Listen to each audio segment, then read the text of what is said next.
Mga kapuso, magandang balita para po sa mga senior citizen at PWD dahil may 50% discount ang pamasahe ninyo sa lahat po ng linya ng tren simula po ngayong araw. Malaking tulong din sa mga commuter ang 3 Dalian train sa MRT3 na ngayon lang nagamit kahit 2014 pa binili. Nakatutok si Ivan Mayrina.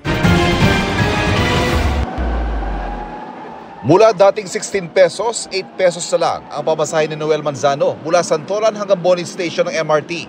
Malaki pong bagay po yung senior po. Sa ID, malaki pong bagay po sa akin.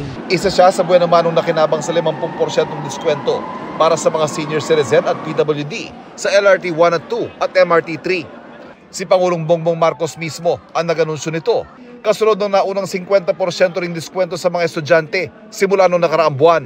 Yan ang mga grupong yan, mga estudyante, ang PWD, mga senior citizens, ay talaga naman kailangan ng tulong natin dahil very limited ang kanilang income. Aabot sa 14 na milyon sa kabuuan na mabibigyan ng 50% discount kada taon.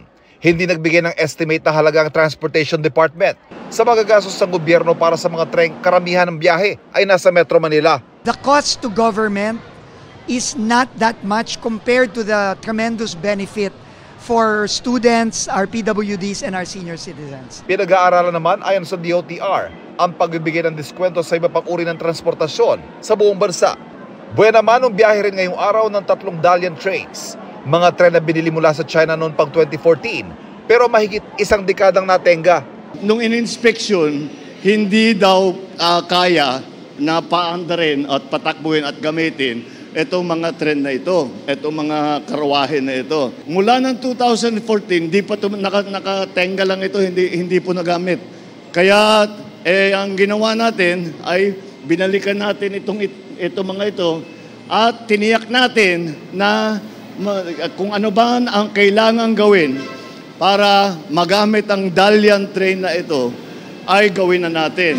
January 2014 ang lagdaan ng pagbili ng mga tren sa halagang 3.76 billion pesos ng Noy Department of Transportation and Communications o DOTC sa pamumuno ni Secretary Jun Abaya. Sa Administrasyon Duterte na nakumpletong delivery ng 48 bagon pero mula noon ay hindi rin nagamit dahil sa technical incompatibility kaya taon-taong pinupuna ng Commission on Audit. Ngayon may 3 bagon na napagana na magdadagdag ng 1,000 pasahero sa kapasidad ng MRT kada araw. Ang iba, inaayos pang technical incompatibility pero inaasahang magagamit sa mga susunod na buwan. Binisita rin ng Pangulong Construction ng Metro Manila Subway na may paghuhukay na mula Ortigas hanggang Campaginaldo.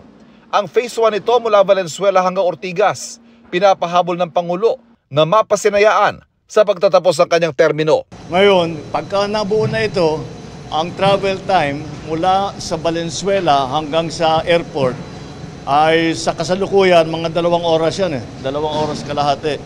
Kaya mababawasan yan hanggang mga 40 minutes na lang. Para sa GMA Integrated News, Ivan Mayrina, nakatutok, 24 oras.